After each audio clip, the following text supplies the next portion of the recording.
as you have changed the way you feed your patients here, up to 25% and even more is from local foods or local farmers and ranchers. And that is the way. That's how we move this forward. So, Chef, again, really cool to see you at work. The best chicken noodle soup I've ever had in my entire life, no kidding, was in the kitchen here at the Tampa General Hospital. Well, it's an honor to do this, and I'm just so tickled pink that you're all here and seeing this firsthand. We've been working on this for over 2.5 years.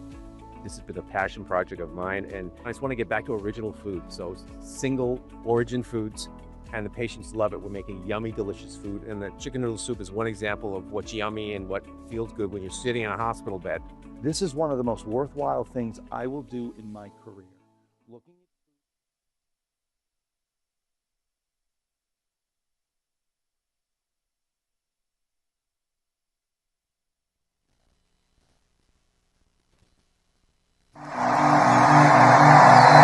Tonight I'm very pleased to welcome a man who has been an incredible champion for so many of these values that we all share, and we've shared them for a long time. Robert F. Kennedy Jr.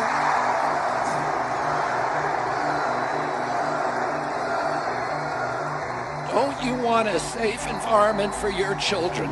Don't you want to know that the food that you're feeding them is not filled with chemicals that are going to give them cancer and chronic disease? And don't you want a president that's going to make America healthy again?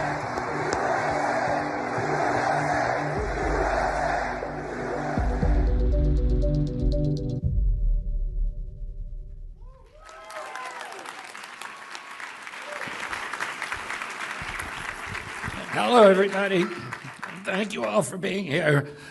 I know that many of you remember August 23rd, 2024. And on that day, President Trump and I promised that we would make America healthy again. We promised to transform our food systems and confront one of the most powerful drivers of America's chronic disease crisis.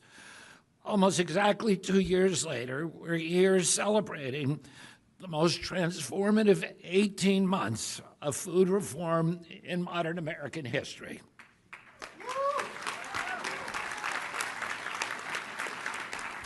And today, we're taking 2 more historic steps to deliver on that promise that we made 2 years ago. First, we're overhauling the generally recognized as safe and the GRAS standards for that and the entire GRAS framework. We're proposing a rule that would end the practice of companies making GRAS determinations without notifying the FDA. The proposal will give the agency greater visibility into the substances that are entering our food supply. Second, alongside my friend and colleague, Agricultural Secretary Brooke Rollins, we submitted for final review the federal government's first definition of ultra-processed foods.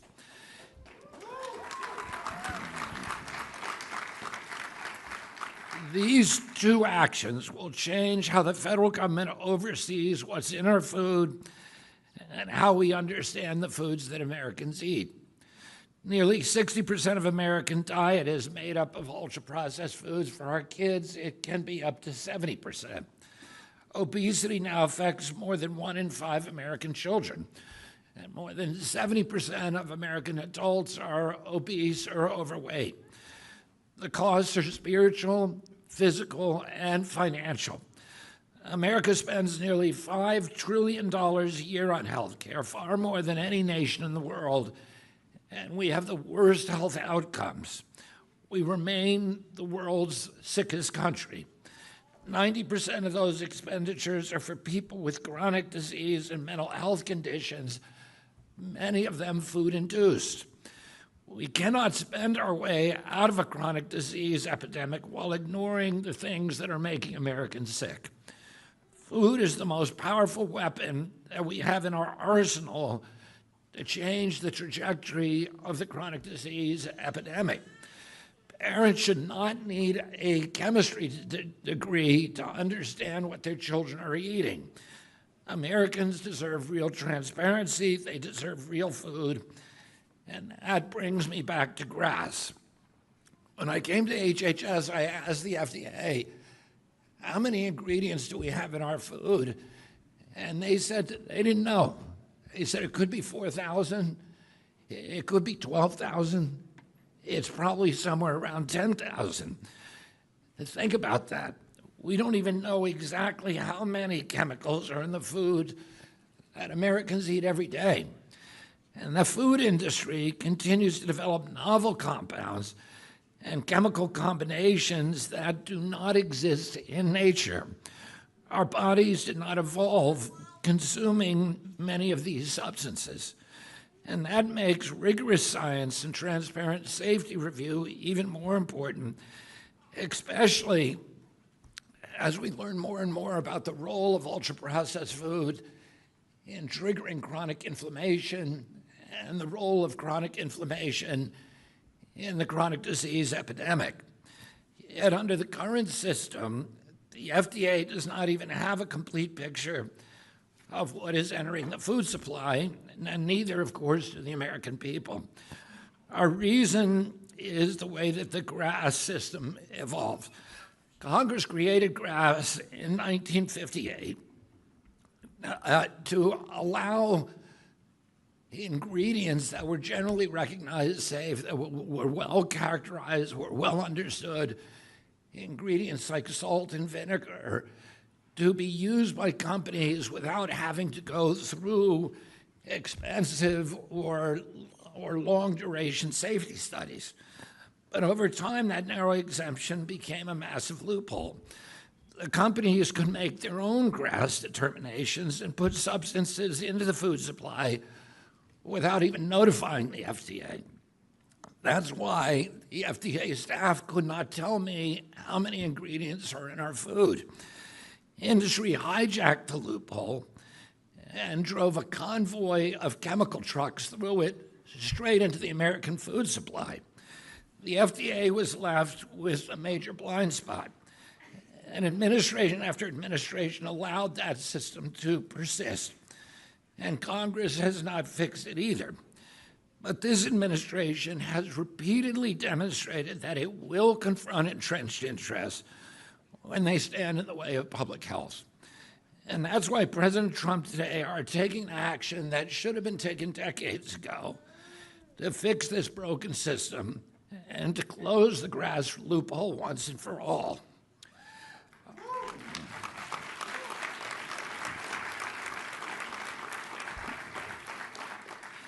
Our action starts with a basic principle: if you can't define a problem, you can't solve it.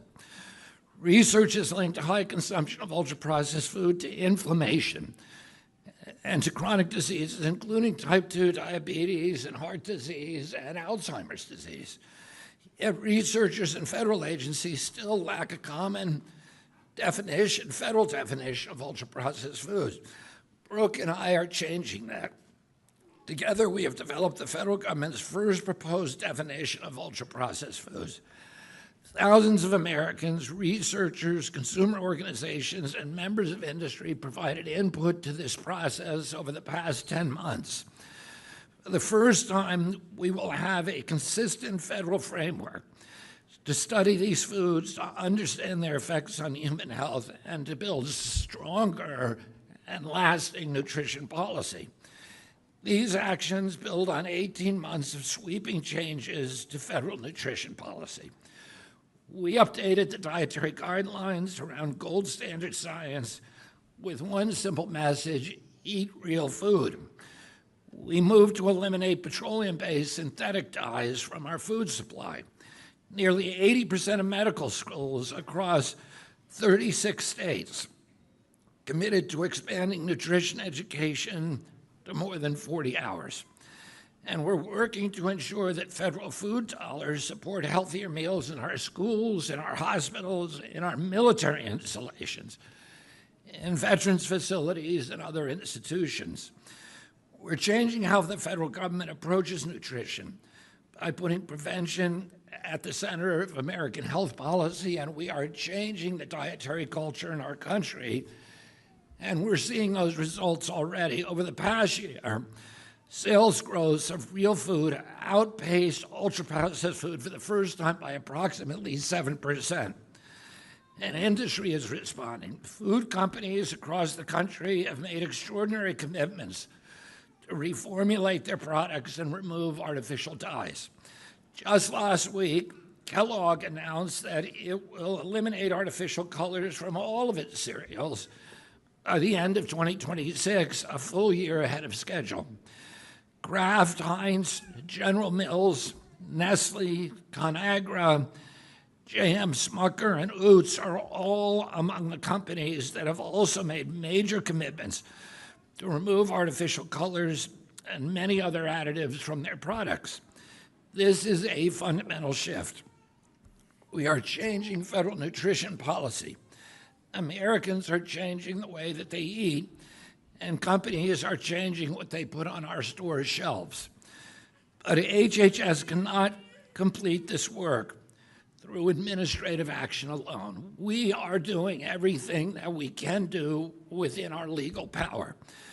We're using the authority that Congress has given HHS and FDA to strengthen oversight and protect the American food supply. But Congress must build on these actions through legislation. Congress needs to give FDA the additional tools that it needs to keep pace with a changing food supply and protect the American people. And nearly 2 years ago, President Trump and I promised to take on big food, to overhaul outdated food regulations, to tell the American people the truth about what's in their food. I thank President Trump for his courage and resolve to make the health of the American people a national priority. And thank you to the MAHA movement and to the millions of Americans across the political spectrum who believe that our children deserve to eat real food. You built this movement from the ground up. You demanded change, and today we are transforming our food system because of you. Before I leave, I want to recognize two people who helped drive this work forward, and without whom we couldn't have accomplished these things. One of those you all know, Callie Means. Thank you for your persistence, your conviction, your relentless commitment to transforming our food system. And then there is a man who helped turn much of this vision into a reality. Kyle Diamantes has been one of the most important driving forces behind our food policy reforms from the beginning. He led the FDA's human food programs with professionalism, discipline, and unwavering focus on the health of the American people. And now, as acting FDA commissioner, he is leading the entire agency at one of the most consequential moments in American history. Kyle is thoughtful, he's steady, he's respected by everyone who works with him, and he gets things done. Please join me in giving a huge welcome to our acting FDA Commissioner, Kyle Diamantes.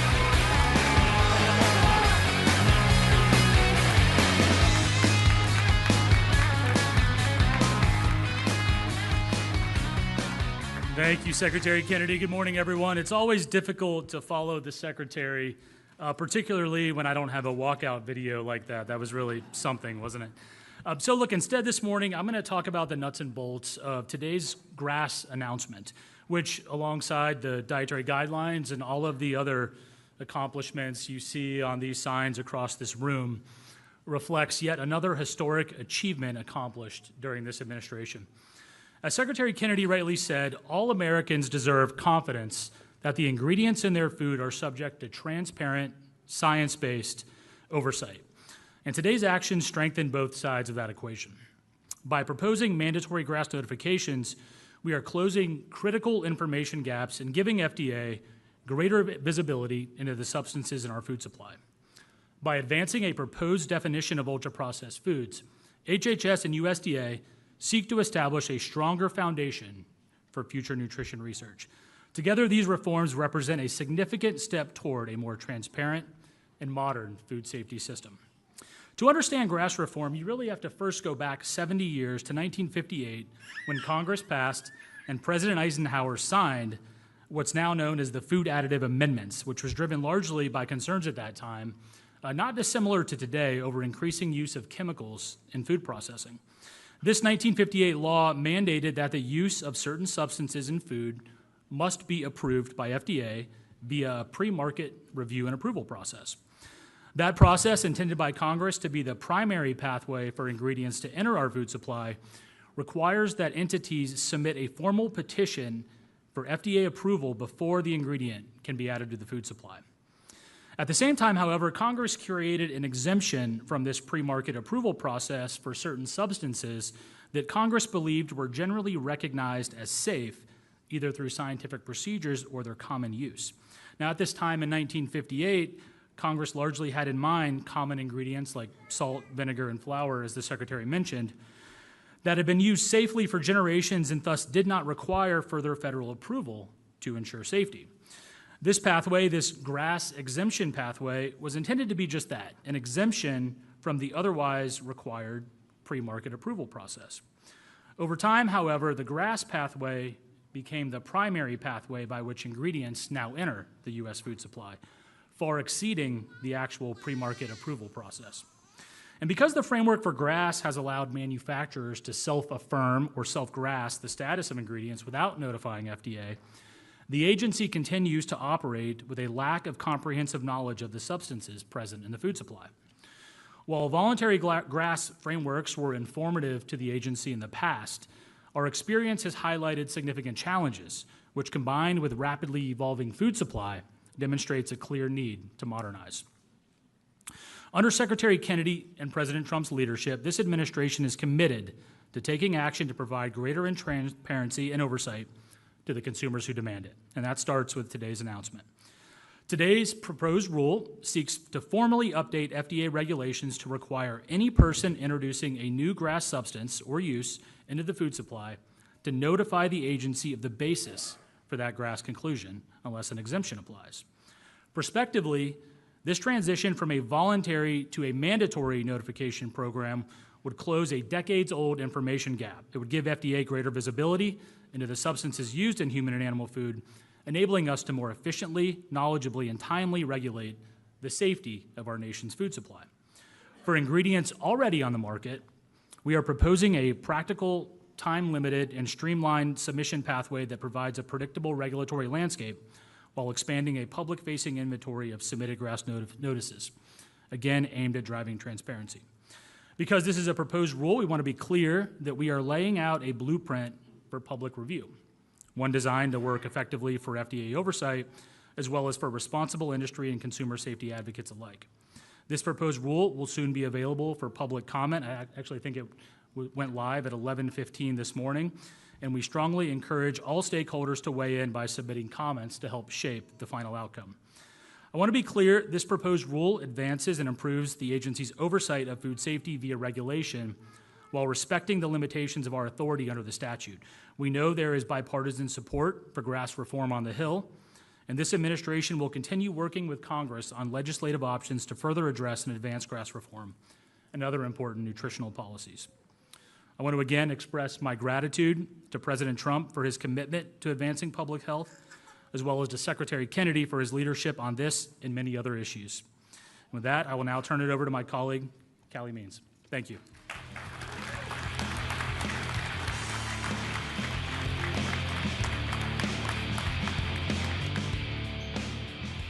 Can we get one more round of applause for the man who has reminded the world that there's an F in FDA, Kyle Diamantis?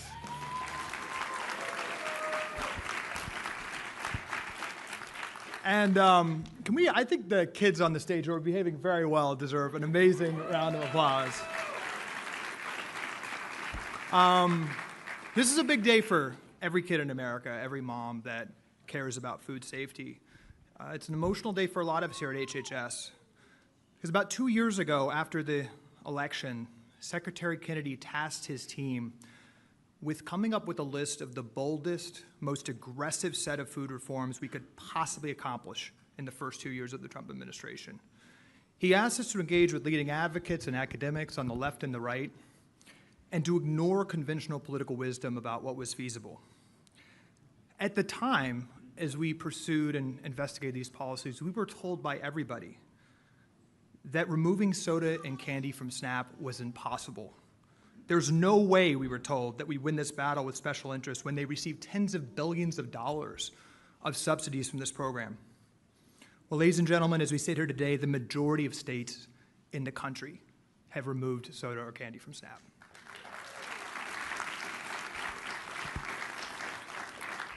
We were told by everyone that it would be impossible to flip the food pyramid and advise against, for the first time, advise against highly processed food, refined carbohydrates, and added sugars.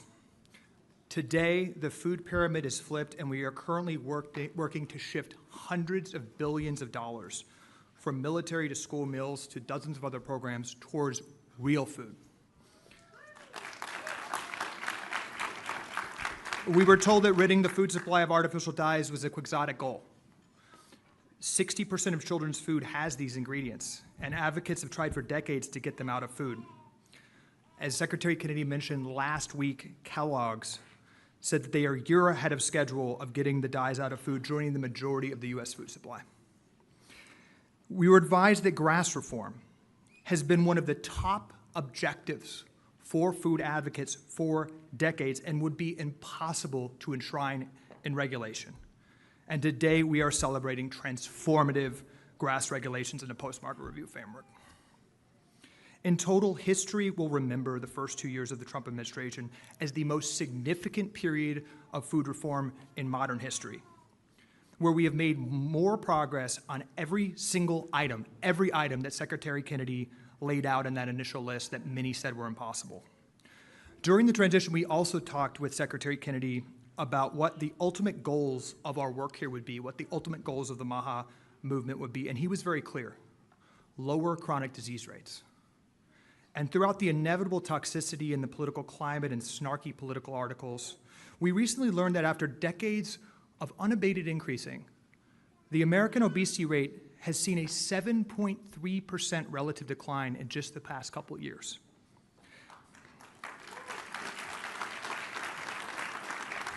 Now, some of our friends might like to give GLP-1s credit, and maybe they're due some, but I think all of us can agree there is something cultural, there is something spiritual happening around every kitchen table in America today. People are reading food labels more and becoming more conscious about what we put in our body. And we just learned that real food purchases are up 7% last year, the greatest increase on record. Additionally, ultra-processed food is seeing their lowest growth ever in recorded history. The American diet is shifting. And there is clearly something happening in the market, and it is a good thing that every boardroom in America is grappling with the stark consumer shift away from ultra-processed food. These MAHA policies are impossible to argue against. I've heard every argument. There's not a good argument against them. They're supported by 90% of Americans, and there really isn't any argument why we can't do these things to have a better food system. The truth is we must eat less ultra-processed food. As Secretary Kennedy mentioned, it's 70% of our child's diet. It's 10 to 20% in other countries. There's something clearly wrong happening. We must fix regulations that have been perverted by decades of corporate capture, and we must have transparency about what is in our kids' food. Transparency is crucial to a free market, and food transparency has been gutted over previous decades, which the Trump administration is fixing. And we must ensure our children's cells are not poisoned by thousands of unknown chemicals, which set our kids up at scale for guaranteed life, worsened and shortened by obesity, diabetes, and mental health challenges. Not to mention high healthcare costs that are threatening to bankrupt our country. They want us divided on these issues. They want partisan infighting. But as this event demonstrates today, that's not happening on the Trump administration's food agenda.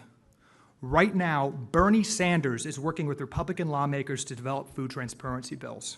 States around the country, left and right, are passing MAHA food legislation. And this administration is collaborating with medical groups like the American Medical Association, the American Heart Association, the American Academy of Pediatrics, many of whom are suing us on other issues, to advance these policies. In attendance today, we have left-wing groups who are in bitter disagreement with us on other issues, but are joining arms on these initiatives today. All of us agree there is a unique political and cultural moment where we can change the incentives of our food system and improve transparency, and the Trump administration is working with everyone that is interested in that objective. This moment was made possible by President Trump and RFK, and frankly, the decades-long work of leaders across the political aisle that have been fighting on these issues. Can we get a bipartisan round of applause for Secretary Kennedy and the diverse group of medical and advocacy groups who are working together to combat special interests and deliver transformational food reform?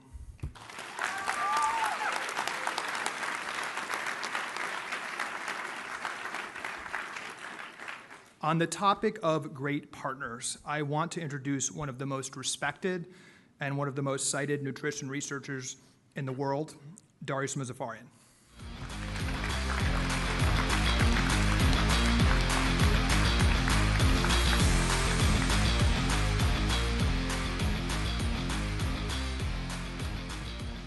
It's great to be here on the stage. I have 3 teenagers, so to see all the kids up here on the stage, and this one is alert, really paying attention. It's really amazing, so thank you for being here and showing how important this is.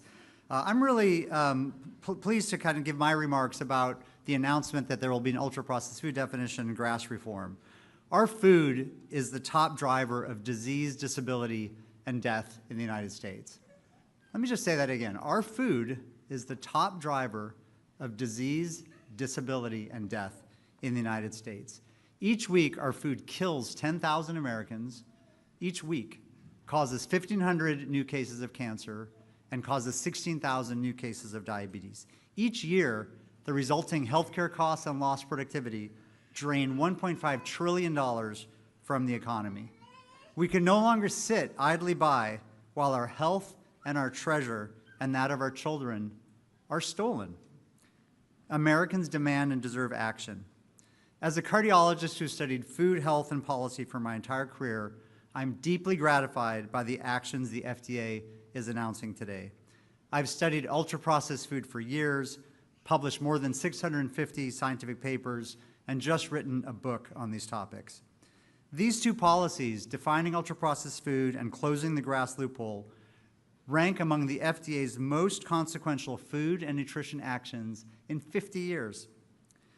The history is relevant. The widespread infiltration of these products into our food is not a standing part of our country's history or our family traditions.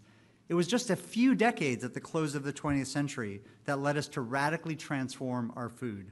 Advances in agriculture, manufacturing, and nutrition science brought extraordinary confidence, really hubris, that we could engineer our food better than nature. But the cheap ingredients in the industrial production, as well as the focus on lowering fat, created problems with taste, texture, and appearance. Industry responded with an ever-expanding arsenal of sweeteners, flavors, colors, thickeners, texturizers, preservatives, emulsifiers, stabilizers, and chemically modified proteins, sugars, and fats. At the same time, the tobacco giants R.J. Reynolds and Philip Morris aggressively acquired food companies, eventually controlling a large share of the U.S. food market. They brought with them a well-rehearsed playbook to engineer products that are irresistible or even addictive. About 15 years ago, researchers recognized a paradox. Many packaged foods were being reformulated to meet conventional targets for fat, sugar, salt, and vitamins. Yet Americans and hundreds of millions more around the world were eating these products and getting sicker. A hypothesis emerged. Perhaps the industrial processing itself mattered. Since then, more than 100 studies have shown this to be true. Ultra-processed foods are linked to obesity, diabetes, hypertension, heart disease, depression, anxiety, poor gut health, cancer, dementia, asthma, and premature death. The harms operate through several pathways: excess starch, sugar, and salt, loss of natural food structure, prebiotic fibers, and bioactives, harmful additives and contaminants, the illusion of flavor and satisfaction that encourages overconsumption. Importantly, this is really important, the concept of ultra-processing is not intended to replace everything else we know about nutrition. It's not the only thing that matters, but it does represent a distinct and important new dimension of food, one that the consumer doesn't know about, that has powerful effects on health. Critics note there's variation in the healthfulness of ultra-processed foods. That's true. There's variation in the healthfulness of foods that are higher or lower in sugar, higher or lower in salt. There's variation in lots of foods. That's why any definition should include exemptions for foods that meet clearly established criteria for being healthy. But just because something is not the only thing that matters, it doesn't mean that it doesn't matter. This is exactly what the research shows. Even after accounting for all the other conventional nutritional factors we study, ultra-processing independently influences health. We recently showed this in a nationally representative study of 50,000 adults, showing that even after we adjusted for every other factor we could think of in nutrition, ultra-processed foods were linked to significantly worse metabolic health, more chronic disease, and higher mortality. To address these harms, America needs a standard national definition. The FDA's definition of ultra-processed food will be pragmatic, sensible, and grounded in science, built on how these foods have been characterized and the evidence demonstrating their health harms. This definition will inform purchasing by consumers, as well as by schools, hospitals, work sites, the military, jails, and other institutions. It will also create an incentive for industry to reformulate existing products and create new ones that are healthier. And it should inform the front-to-pack labeling goals, giving Americans a new piece of information when choosing food for themselves and their children. I'm also excited about the proposed rule to close the GRAS loophole. Americans shouldn't have to wonder whether their food is safe. Most people assume that when a new substance is added to their food, the FDA knows about it and has reviewed its safety. As you've heard, shockingly, this is not the reality. My patients often ask me, why do we have all these additives in this country that have been banned in Europe, in the United Kingdom, in Canada, Australia, and New Zealand? The answer is just the GRAS loophole. When Congress enacted the Food Additives Amendment in 1958, that exemption, generally recognized as safe, was intended for things like paprika and garlic and vanilla and things that we were generally regarded as safe. But over time, that exemption has become the loophole. And the vast majority of substances have been submitted via that loophole without public disclosure or of the information or the safety. The exception has become the rule. We have studied this problem and found that we've returned to the very problem that Congress tried to fix in 1958. New substances are entering our food supply without transparency or federal oversight, but the scale is even greater than it was at that time. This proposed rule finally closes that loophole. Scientists and public health advocates have asked for this for decades. It is truly a landmark advance. Notification means transparency. A public database means scrutiny.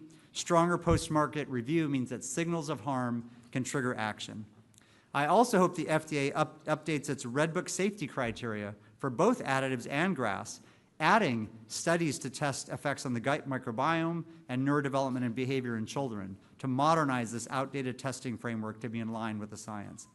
None of this needs to impede innovation. It will simply make innovation worthy of the public's trust. Make no mistake, these actions are sending shockwaves through the food industry, threatening some of its most profitable products. Expect aggressive efforts to confuse the public and undermine the science. Big Food will say that this will raise food prices and cost jobs, but any of these effects will be pennies on the dollar, indeed fractions of pennies on the dollar, compared to the human and economic suffering currently wrought by ultra-processed foods and additives. This is the moment for researchers, clinicians, public health leaders, and policymakers across the aisle to stand together behind the science and the implementation of these FDA actions. Government, scientists, clinicians, and consumers will have the information they need, while industry will have a powerful incentive to develop safer, healthier foods. The fundamental principle remains simple. Americans shouldn't have to wonder whether their food is safe. Thank you.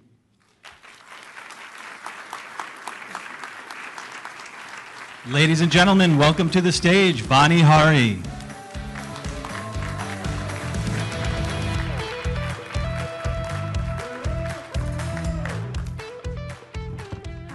Wow, it is so exciting to be here today. When I was growing up, my parents were very trusting of the American food supply. If it's on the grocery store shelf, it's safe. If it's advertised to children, somebody made sure it was okay. And if the government allows it, somebody tested it, right? Well, that's what millions of American families still believe today. Today should be a wake-up call for every food company making an ultra-processed food, because now the government is fixing the food system that is so disturbingly broken. that our food supply has been flooded with unnecessary synthetic chemicals and industrial additives that are destroying our health. Chemicals that are banned or restricted in other countries. Chemicals that are engineered to be more addictive. Chemicals that allow the food industry to manufacture seemingly cheaper products to maximize profits and not our health. Chemicals that poison our cells.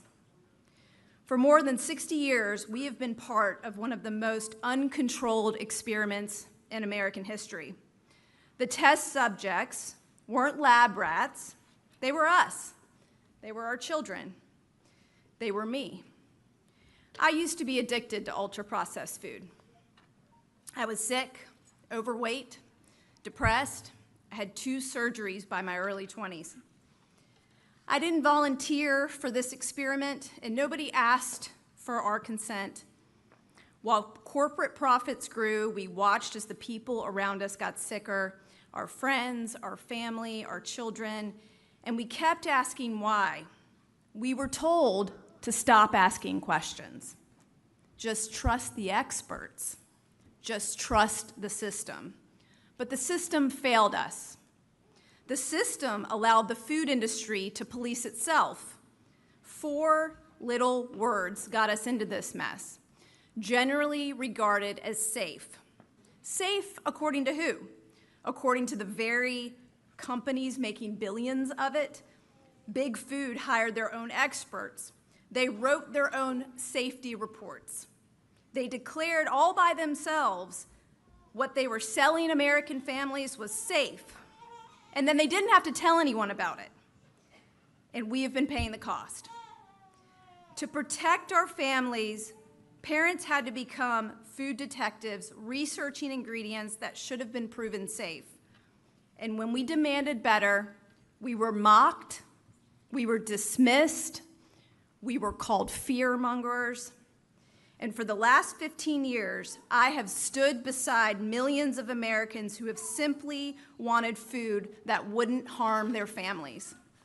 And today is a turning point, because from this day forward, the rules for the food industry are changing. Everyone will finally know what's hidden in ultra-processed food. And if your products still contain these chemicals, you're going to be targeted. Not just by consumers like me that are not going to buy your products, but you're going to be targeted by procurement, by distributors, by suppliers, by regulators, maybe even lawsuits. Those are already happening, right? And definitely labeling. Thank goodness 50% of the food industry is in the process of or already removing artificial food dyes, one of the defining qualities of ultra-processed food. I look forward to the candy industry and my 2 favorite food giants, Pepsi and Mars, to finally make the commitment. I just wonder, what are you waiting for? You already make these products for so many other countries. Us moms are watching. Please don't ignore us. I want to thank every parent, advocate, an American citizen who refused to stop speaking up. And I especially want to thank President Trump, Secretary Kennedy, Callie Means, Stephanie Spear, and Kyle Diamantis for working tirelessly to encourage Americans to eat more real food. For the first time, our government is highlighting the loopholes that allowed these companies and chemicals, these companies to put chemicals in our food supply. This is a major step forward, but don't let this be all there is. We have so much work to do to get this done. We have to keep pushing for more. We have to keep pushing until every family can walk into the grocery store and buy real food without worrying about the chemicals inside them. Every American should know what ultra-processed food really is. Let's reverse the mass experiment that has been carried out on our bodies for decades.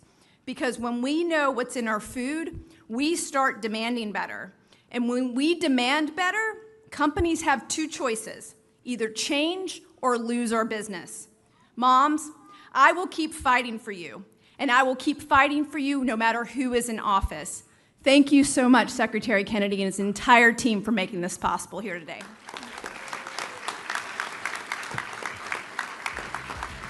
Ladies and gentlemen, please welcome to the stage HHS Chief Counselor and nominee for Deputy Secretary, Chris Klump.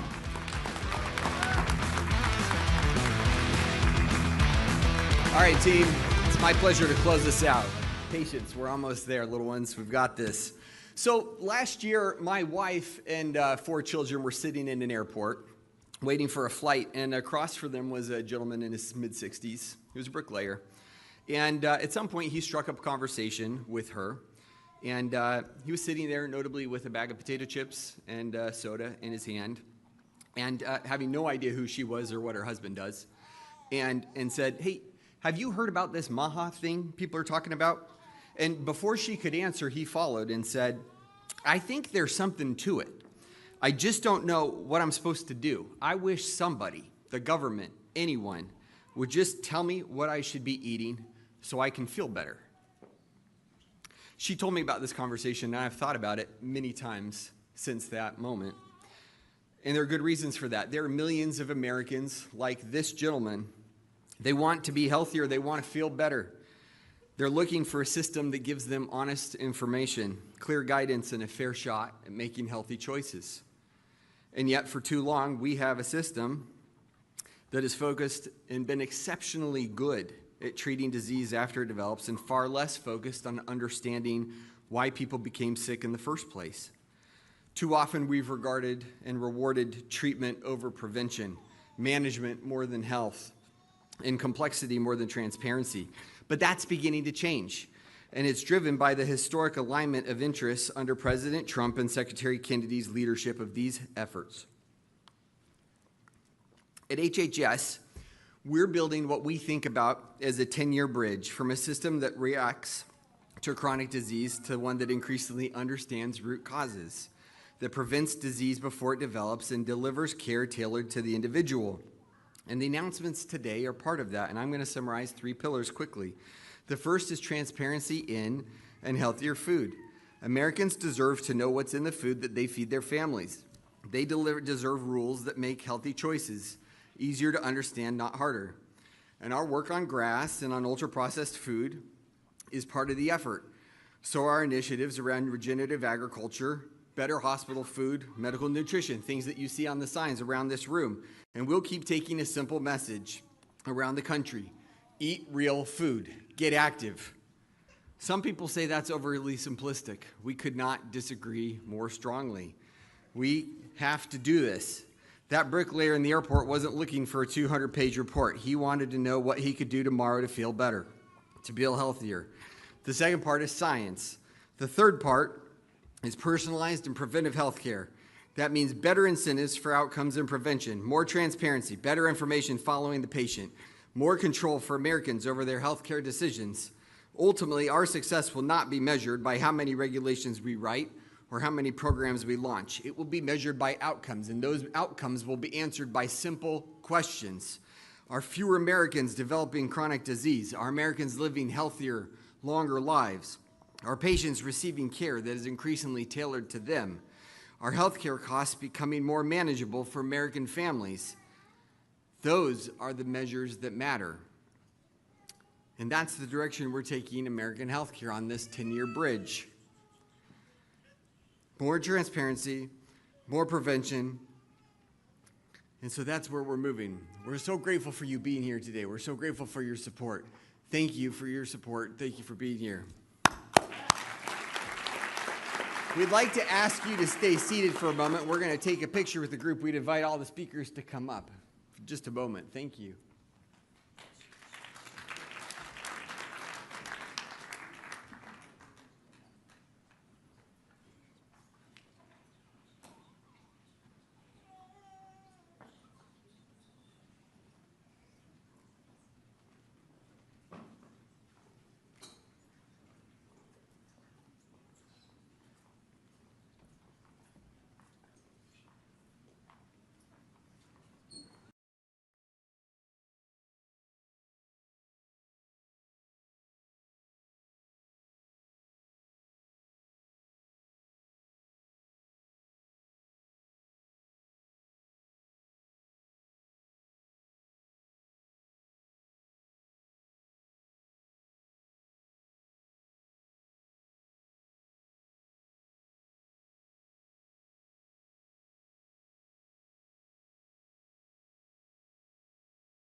podium.